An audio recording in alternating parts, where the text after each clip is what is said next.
introducing a band from Dublin.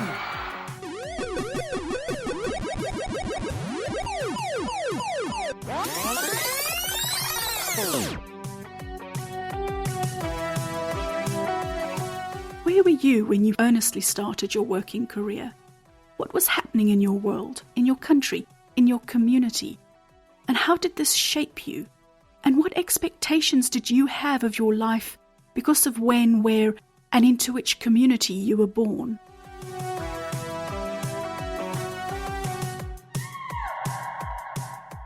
My guest in this episode emerged into the world of paid work in the 1980s, specifically the 1980s in Ireland. Her experience of what it meant to be a woman in the workplace and in society set her upon a journey that in many ways is a story of emigration, homecoming, and the invention and the reinvention of a person.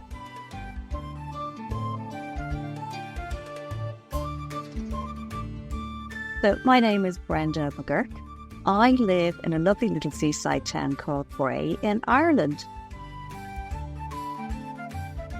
Managers are people too, but it's convenient to make them the baddie in our own work life, and so we don't tend to be open to hearing from them about their unique spot in the world. This closes us off from learning and growing from their perspective. In this podcast, we pause to give managers and their peers the opportunity to reflect on a moment they encountered and the legacy they hope to leave over time. This is the Manager's Moment, and I am your host, Belinda Brummer. Belinda, you and I met in 2002 in a company called Electric Paper, which was in Blackrock in Ireland, and I came in brand new in the January as the production manager to a lovely small team with a real sort of mom and pop feel to the company.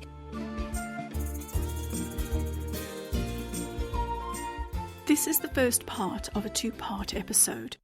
In this first part, Brenda shares what it was like establishing a career in Ireland in the 1980s and where those efforts took her.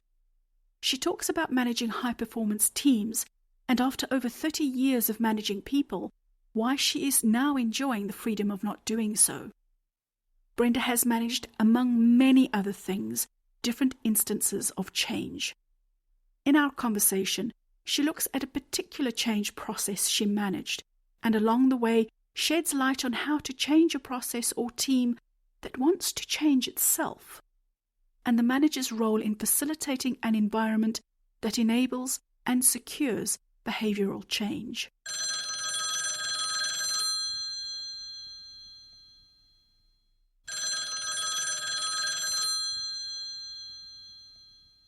Hola! Hello! How are you this morning? Sure, I'm grand. Give me a highlights tour, whistle-stop tour of what you've done professionally. What are the kind of things that you've been involved in? So whistle-stop tour. My first ever paid job was looking after the family while my mother went back to work. I was about 12 years old. And then after that, my first out of the home job, I was about 15. I worked in a restaurant where I eventually, at the age of 16, managed the kitchen and all the food. So things have changed since then. The job that I do now is I'm head of product for a company called ThirdForce Mindleaders. I did a business course when I left school, but I ended up working in retail. There were very few jobs in the 1980s in Ireland. And in fact, half of my school class left the country. Immigration and emigration were huge. But I got a really lucky break when I was 20 and I was offered a job in an animation studio. I knew nothing about it. It was a bewildering experience for me, but I absolutely loved it. I always knew the kind of company I didn't want to work for. I didn't know who I could work for or where I could go. And suddenly I found myself in a place that was just so exciting and fun and yet hardworking. And how did that opportunity come to you? It came to me through a woman that I had worked with in retail called Violet. And she knew the woman who was managing the studio in Ireland. It was just part of the studio. And they offered me a job because she had worked with me and knew me and thought I would be good. They interviewed me and I got the job. And 2 weeks later, I was in Los Angeles. A big part of the studio was in Ireland at that stage, but they moved 30 of us over to Los Angeles to work there and finish off a movie called American Tail. And a year later, we were back in Ireland. We had moved the whole studio to Cunningham Road in Ireland. Studio stayed there for about 10 years. You said that you knew what company you didn't want to work in. Mm-hmm. At such a young age, how did you know that? And how did you have the wherewithal to even think that there were things that you didn't want to do as opposed to just go for it? It was a very interesting time. I think I was one of the first generation of Irish women who felt we should have choices, but had the opportunity of choice. My mother didn't have it. My aunts didn't have it in the way that I did. And this is going to sound odd, but I think it goes right back to a teacher that we had in primary school. And she was the first adult outside the home to treat us differently. I came from a very working class environment. There were huge classes. And she treated all of us like individuals. And she valued every child in the class. And she didn't have favourites. And there was something about that that had a huge impact on me. I mean, bear in mind, when I went to school as a very small child, they were allowed to slap you with a ruler or a stick. You know, that's what you're coming from. And this fabulous young teacher who we just all fell in love with, who just brought this different attitude. And I remember thinking, I didn't understand that that's what it was at the time, but we all knew it was something different. And we were fiercely protective of her. And she was only there for a year and she left the school and went back home to Limerick where she was from. But that stood out in my mind. And then when I was working, I worked, as I said, in the cafe. I loved that. That was great fun, but bloody hard work, you know, physical work as well as everything else. I did go to work for one of the large retail companies in Ireland, and I was in shock as to, we were searched going in and out every day, which I thought, okay, well, that makes sense because there's a lot of, you know, security they have to do. People were called Miss or Mr. Your first name wasn't used. The managers were treated quite poorly by their managers. And they in turn treated the staff in a certain way. So it was very much the old-fashioned world of being supervised. And you respect the title and not the person. And none of that sat well with me. And when I had done my business course, I worked in an office for a small period of time for the other major retail company in Ireland. I worked in their corporate offices, and it was the same thing. Miss McGuirk, Miss Bromer, Mr. So-and-so. And, you know, I remember being at work one day and there was a lady who was an incredible woman, powerful woman in Ireland at the time, which was unusual, sitting at the desk shouting at her secretary and then sitting with her feet up on the desk whilst her secretary sewed the hem of her skirt and got her coffee. Oh my God. And I remember thinking, I have to get out of here. That will never be me. I can't do that. I can't be that person. And these women who worked as secretaries, as they were called then in this organisation, were incredible. They were so organised. They were so efficient. They were so lovely. They managed the world in a way that you can't imagine. They were PAs, as they would be called now. They were called secretaries. I mean, they were dynamic women. And the people they worked for really, you know, valued them. But they were also the secretary, you know. And I remember thinking, I can't be in here. I have to go. What made, if that was your whole experience of the workplace, what made you believe that it could be different? just believed that there had to be other companies out there that weren't like this. The world is a big, wide place. You know, when you think about it, when I was growing up, you couldn't get contraception in Ireland. You know, there was no divorce. There was no, you know, there were things that really restricted women's lives. And I couldn't bear that. I just didn't want that to be the world that I lived in. I wanted to work somewhere. I wanted to live in a world where opportunities were equal. And that I wasn't always going to be miss somebody who does most of the work and sits quietly in the corner. Not that I want praise but everybody wants to be recognised and valued. And it always seemed to be the men who had it. Lovely, lovely, lovely men, great people, but that was a world I didn't want to be part of. And so it's lovely and fitting that Violet was the person, the woman, who showed you a path that gave you an alternative. Yeah, it really was. She mentored me in a huge amount of ways. Now, she was an amazingly crazy person in terms of she was out there. She was very different. She had a different way of looking at the world. And she was just wonderful. She wanted things for other people more than she wanted them for herself. And that's a unique individual. You don't get that very often. Yeah, she was very kind to me.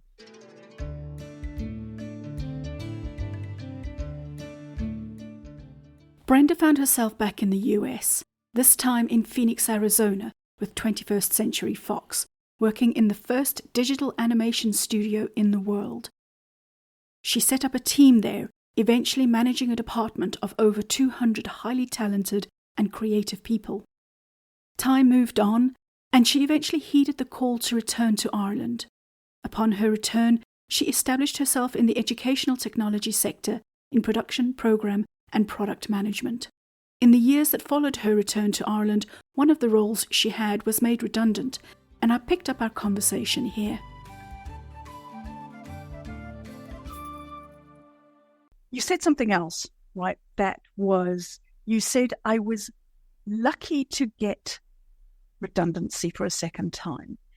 And a lot of people might not really understand that because redundancy comes with a lot of negativity.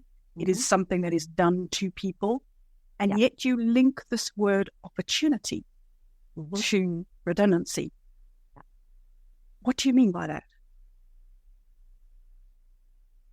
In that situation, I felt that I'd come to the end of the line in the position I was in. The way the company had changed didn't really work for me. I knew that I didn't fit with the company anymore, and the company's values had changed in a way that didn't work for me, and I knew that I needed to get out. On a personal level, I had gone through an awful lot with regards to family, and I hadn't had the capacity to think beyond surviving for a couple of years. And that happens to people, especially as parents are aging. We lost a child. Our second child then was diagnosed with autism, and we were told he'd probably never speak. My father had been very sick and then died. My mother was not well. My in-laws were not well. So, we get to these points in our lives where everything is just coming in on you. And having one steady thing in your life, no matter how poor it may be, is what's needed. Plus, financially, I couldn't afford to just up and leave. And the thoughts of going somewhere and starting all over again was just so overwhelming. When you're already overwhelmed, that's just sounds unbearable. But I knew I had to go. And I'd been looking around at jobs, and I was working part-time. I had cut my hours back because my son needed me. And everywhere that I looked, they only wanted full-time, and I was devastated. I was thinking, okay, because flexibility wasn't really that great at the time in companies. So when the opportunity for a redundancy came, I was taking my heels, because financially it gave me a cushion to make decisions. and hopefully be able to find a role that was going to suit me. And lo and behold, as I pulled into my driveway and got a phone call, I was like, I can't believe this. No, I was going to take time off, and I had also studied acupuncture. I was a qualified acupuncturist, and I was like, no, I want to set up my own company. But at the time, we'd had a financial crash.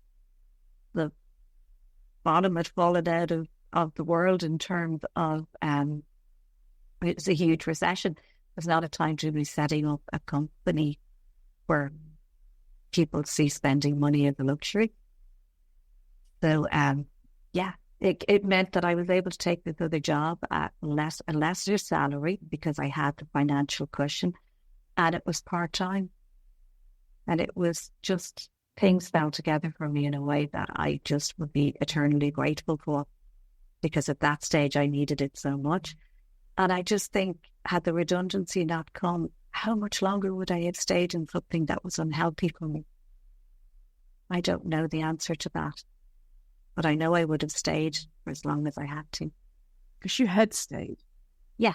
And the person in question who had called me would have very strong moral values and wouldn't have poached me while I was still working there. So it was only because that person knew I had received redundancy that he called me and said, did you know there's a role, and would you be interested in applying? I won't be doing the hiring, but I've been thinking about you and thinking you would be great in this. And now that this has happened, would you have a look at the role?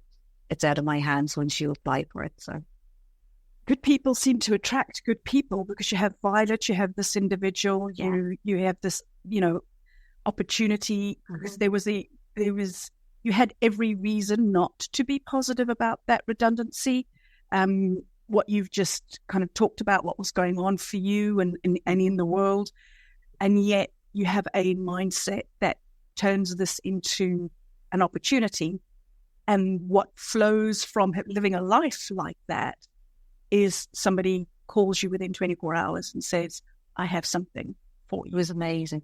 It really was. Like when I went from AOL to electric paper, that was, I'm leaving.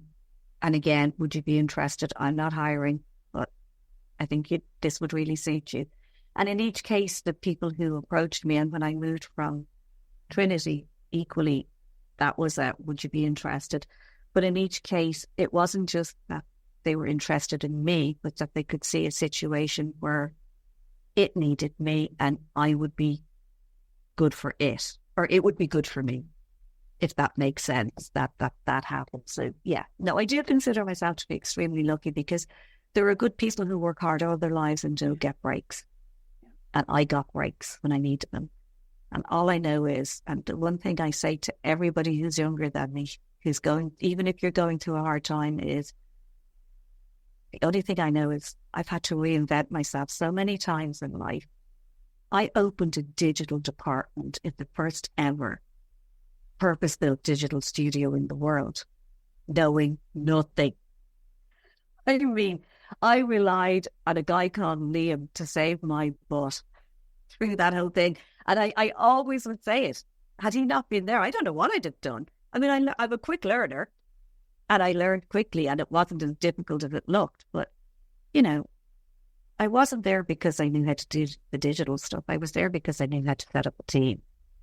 But you can't not know what work your team were going to be doing. So, yeah. So let's talk about that. You set up a team, right? At what point did you move into management? When did you start managing people? I suppose when I worked in retail, I was a manager in a shop. I was about 19 at the time. But it was the sort of environment where managers came and went and people got sacked, and it wasn't a very nice environment. So right in the very first experience, you've been involved in managing people. Yeah. You've had a life in between then, right? So where you are now, when you think of what management means, what does management mean to you? Good management is somebody who facilitates. I'm a real believer in high-performance teams, and high-performance teams self-manage. But if you don't make the space for that to happen, and if you don't make sure that the people have the tools and the training that they need and the protected environment to make mistakes, if you don't make sure that people have that, then you will never have high-performing teams. And I think the other thing, I've seen it with fantastic managers, and I've been guilty of it myself, where we're in a position that we love and we're very happy in that position. We think about succession planning as emergency planning a lot of the time, but we should always be looking at our colleagues and saying, which one of my colleagues is next for this position I'm in? You have to be doing that. And that's a very threatening thing to any human being. But if you're not doing it, you're not actually doing a proper job as a manager, because you're not doing it for your team. You're also not doing it for yourself. Because again, that fear of, well, what's going to happen to me? That's a totally natural human survival instinct. And I love this job and I don't want to be, but the fact is you have to make that space. If you're serious and you say, I'm making space for people to grow, one of them might be growing into your role. So you have to be thinking about that as well. And, that kind of, I think, sounds like a lot of management buzzwords, but it really is true. A good manager is not doing things for themselves. They're doing it for what does the company need for success and what do the people need for success. This is exactly what you said about Violet. Violet wasn't in it for herself. And so without realizing it, you learned what management is from that experience, because what you've just said is they're not in it for themselves, or that it's not themselves that come first in this instance. And it sounds like you are living Violet. I think that is true. Definitely. One of the things that I am really conscious about in the work that I do is that as people's careers progress, more and more women leave management for lots of different reasons. They leave the workplace to start with because of decisions that they have to make. But the third most expensive childcare in the world in Ireland, and most limiting, because it limits the family's ability to grow in terms of their income, the company, so many ways. But so many women leave management, and a lot of really good people leave management. Mm-hmm. And you opened by saying, it's really great, I don't manage people anymore. Mm-hmm. I don't even know what my question is there, because I don't know what is less important. I heard it when I said it. Yeah. So I heard it when I said it to you. So what did you hear, and what did you mean? I surprised myself when I said it. I was like, wow, that's interesting. And I think it is that there's two things happening. One is that I'm not career building anymore. I'm 59 in a couple of weeks. I've had the big jobs, and I've learned that the big jobs are fantastic and amazing, but they're not always that fulfilling. I got to tick things off my list in my life, like I had a big job with a big salary. I had bought my own home and I lived on my own. There were things I wanted to do, but I'm not sure that they were as fulfilling as I thought they were going to be. And I reached a point where the job I'm doing now, I can do it for me and my own enjoyment and pleasure. And that's unusual, because I'm still dealing with people's problems, and I still, so say for example, part of my role when we're working on new features, I'm working with the teams who are building that, and I'm facilitating them to make decisions. They're all super smart people. I can't make those decisions, but I'm saying, okay, if we've to reach this goal and we've to do this, how are we going to get there, and how are you going to ensure that happens? And if the user needs to do this, how are we going to, and what will that look like? And so I'm constantly asking questions. So I'm not managing them or their performance, but I'm managing the outcome of a product or a feature, which is quite different. You know, I don't have to do the project management part of it, and I don't have to do the people management part of it. I more manage, I think, outcomes rather than people. So there's a lot of facilitation and question asking, but at the end of the day, you know, people do still ring me and say, oh, I've just had the worst day, or I'm really struggling with my colleague or whatever. And, you know, I'll get on and chat with them.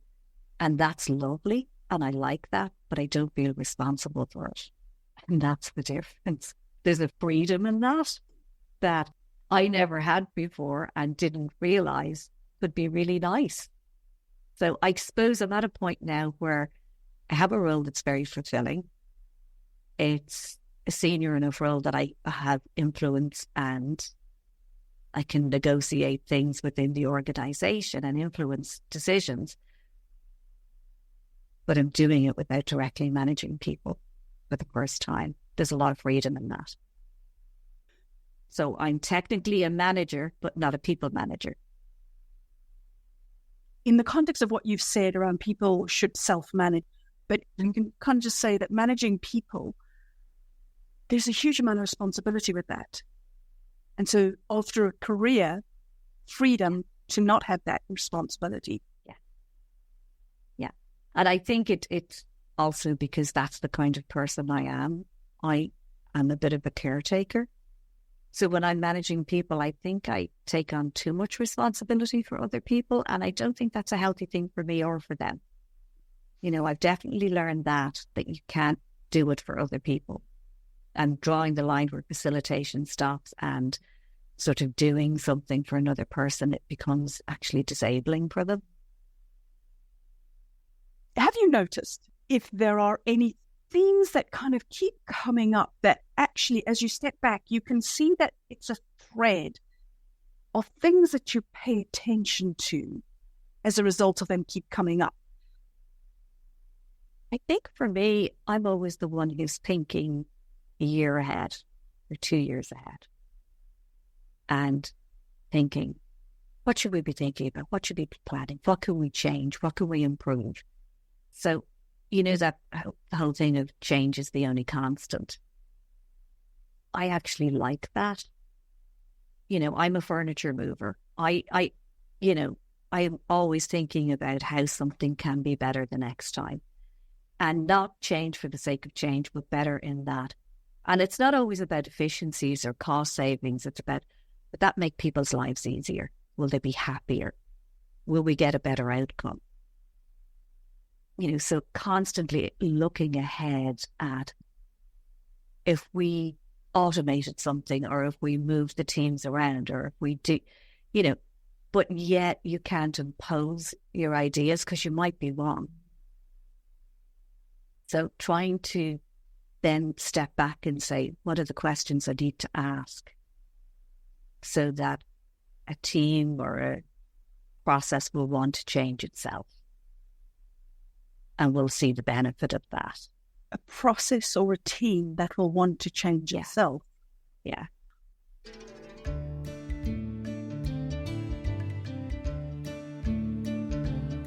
The Manager's Moment is brought to you by Boost Learning, where management development is done differently. Our 8-week programs are designed to fit perfectly around your schedule, your experience, and your development needs, all delivered online and virtually. To find out more, go to www.boostlearning.online. You are listening to The Manager's Moment, and I am your host, Belinda Brummer. I am speaking with Brenda McGuirk, who currently works as a product leader in an educational technology company in Dublin, Ireland. Before the break, Brenda talked about a team or process wanting to change itself. I asked her to talk me through an example to help me understand what she means by this. There was a time in an organisation where we had quite siloed teams, some of them very large, and some of them had a lot more dominance over the organisation than they should have. And there was a legacy reason for that. We needed to make change, and I could see really clearly where that change needed to happen. And I knew that the team who had a lot of dominance would be the ones that were going to dig their heels in the hardest and say, no, no, no, we're not doing it. No, no. And they were very protective of their know-how. Whether it was consciously or subconsciously, they had a dominance in that organization. So rather than bring the change, I brought the question. So we got into working groups and presented the problems and invested quite a bit of time, and to the point where I know that senior management were kind of going, what's going on out there? I know it'll be fine. It'll be fine. Trust me, it'll be okay. And I was nervous as hell because it could have backfired. And I knew it could backfire at any time. And then I was going to have to come in and say, well, we're changing anyway. And that's appalling.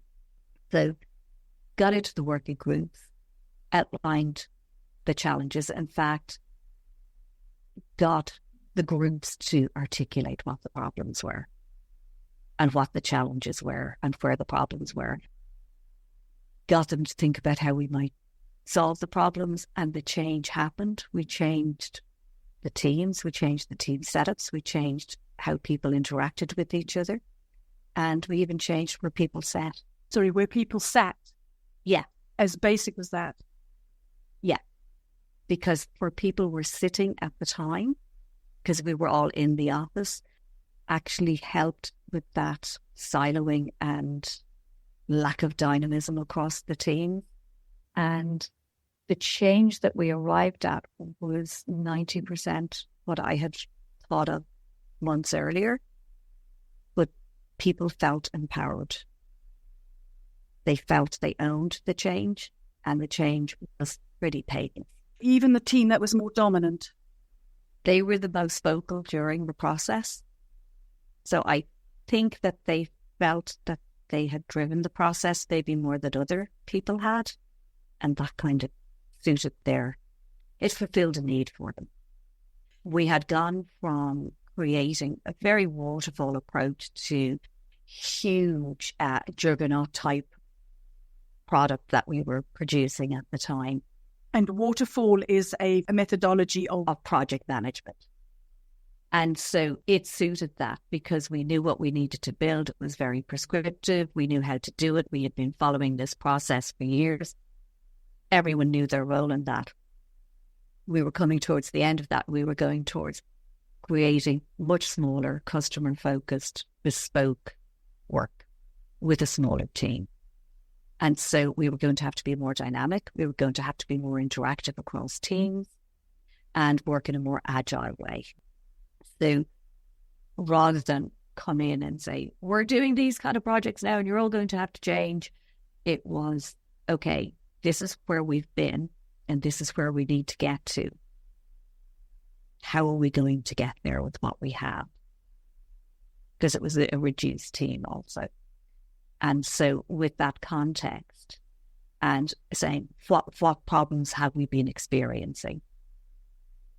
And everybody had been experiencing the same problem, but with a different lens. So, Belinda, I'm having a problem with you not understanding what I'm telling you. And Belinda said, well, I'm having a problem understanding what you're trying to tell me because you're not sitting with me. You're just giving me something that's written down and I have to interpret it. And when I ask you a question, you're too busy. So these kind of things where everybody started to see how that could be facilitated. The example that you gave us was about saying you don't listen, well, you only email me and don't talk to me. That's about behavior. Mm-hmm. So when we're talking about process change in this, because you had to get people working in a different way together, it's not really the process that you have to change. It's how people interact with each other and with whatever the systems are that are there. Is that fair to say? And absolutely. But behavior is so hard to change. You can't just get people to say, oh, I'm going to do this differently. How do you make that a reality? Or how do you get people to make that behavior change a reality? You have to accept that it's not going to change overnight. You'll have one step forward and two steps back at the beginning. And you can't see that as failure. And everybody throws their arms up in the air. This isn't working. I knew it wouldn't work. You have to accept and you have to manage that with people and say, look, this is going to be messy for a few weeks. but it will settle down. And you have to set up parameters for behaviour and boundaries and say, okay, so what we're agreeing here is that when you're handing over, if you're used to throwing something over the fence for the other person to pick up, that is a huge behavioural change that I now have to spend my precious time explaining something that I've written down beautifully, thank you very much, and listening to this person's ideas back. But once people got used to it, and we would say, okay, and I would say, okay, limit that. How much time do you think you need? Okay, so when it's going over that amount of time, you can call a halt to it. You have the right. And so that gave people the confidence to know that this is not going to take my whole day. Every time I hand something over, it's a whole day of my work on, and I have targets to make. And also, I'm not somebody who likes talking. I like writing. Or I like drawing. Or I like developing. And now these people want to talk to me. Because in software development, a lot of people actually really enjoy the application of their work and find meetings and discussion quite distracting. You'll get the odd person who loves it, but a lot of people don't like that. So that has to be of really high value for them. They have to get so much out of it. And so if you can measure what the change is going to deliver, that can be really helpful. What do you mean by that? So, Belinda, this might not save you time because you're now going to have to spend a half an hour talking to Brenda every time you finish with your piece of work. But it's going to save Brenda, she estimates, about 3 hours. But I don't care about Brenda. This is my job. That's the behavioural change, that by that facilitation and the listening, people start to see the problems they're causing downstream. Not put it as problems you're causing, but by not doing it. So, the cost of, whenever I'm making a decision, I'm always thinking, well, what's the cost of not doing it? Because we tend to focus on the cost of doing and say, oh, that's going to take 3 people 2 days. Oh my God, that's 6 people days. What's the cost of not doing it? And if the cost of not doing it is somebody's mental health to do their job, that's valuable. How do you measure that? But by being able to say, it's saving us as a team, we're going to get to this end point, which, the end point is not you finishing your piece of work, but having that common goal and being able to report back in that and being able to say to people, wow, guys, because of what you're doing, this team over here have increased their output, or they're 20% more productive, or 50% happier, whatever it happens to be. Being able to measure that and hand that back to people and say, this is what you've done. There's a great sense of achievement in that. Not for everybody. You'll still have people who go, I really don't care, but you're making me do this anyway. And that's fine. We can't all be the same, and that's fine. Gosh, you're really helping people in this process to build empathy. Yeah. But it has to matter to them as well. And you linked that to us as a team. And so you have to have built a sense of belonging, that I belong to this team and that matters. In order for me to achieve, I need to be motivated to achieve, which means I need to care about the achievement itself and who is involved in that achievement. In order to care, I have to empathize. In order to empathize in this context, I need to have a sense of belonging as a team. To have a sense of belonging as a team, I need to trust myself and others in that context. And in that, I think you have laid out the role of the manager is to create that environment to get to the achievement. It's not just about measuring the achievement. It's about how does the manager facilitate that environment in order to achieve. And people individually still have to have a focus on, I need to get 10 widgets done a week, or whatever their targets are, because people have targets they need to meet. Or I need to, by the end of this sprint, have this piece of work done so that the next person can do whatever. People still have that, and they will go back the minute you're finished talking to them to their desk and focus on that.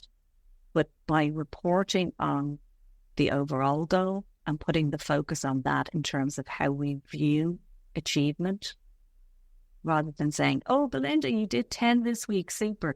We're saying, okay, we need it at the end of this sprint to be able to do this, or at the end of this quarter. So I think quarterly goals are really helpful. By the end of this quarter, we wanted to have 3 products delivered to whoever you're working with. It doesn't matter. We needed to have 3 products for them because their people on the floor are suffering because they don't know how to do X, Y, or Z, whatever it happens to be. And we got there. We got there because you guys did this and you guys did that. Now, people will go home, complain to their family and say, oh my God, I had to listen to a pile of nonsense, a whole hour listening to your one going on.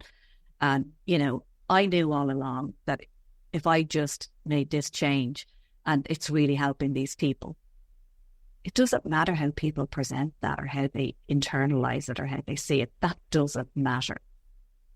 The goal is being achieved and people are happier. Whatever way your happiness manifests is your own business. I don't mind. You know, for some people, being right is the only joy. For other people, you know, helping others is the only joy. For other people, leave me alone, I just want to do my coding is the only joy. That's fine. That is absolutely fine. So long as we're smoothing the path for people in their daily lives. That's the most important thing. That they feel that it is of value to them personally in some way.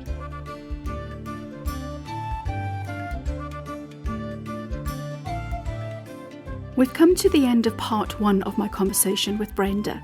In part 2, she zooms in on the individual in a team and explores things like self-sabotage, the naysayer in the room, and being married to one of the quiet ones. Thank you for listening today. If you've enjoyed this episode, there are 3 things you could do. Let your friends and colleagues know, follow the show, and be part of the conversations and make connections by joining the Manager's Moment Club on LinkedIn. The Manager's Moment, seeing the person in this and every moment. Oh, and a shout out to Boost Learning, where management development is done differently. Find out more at www.boostlearning.online.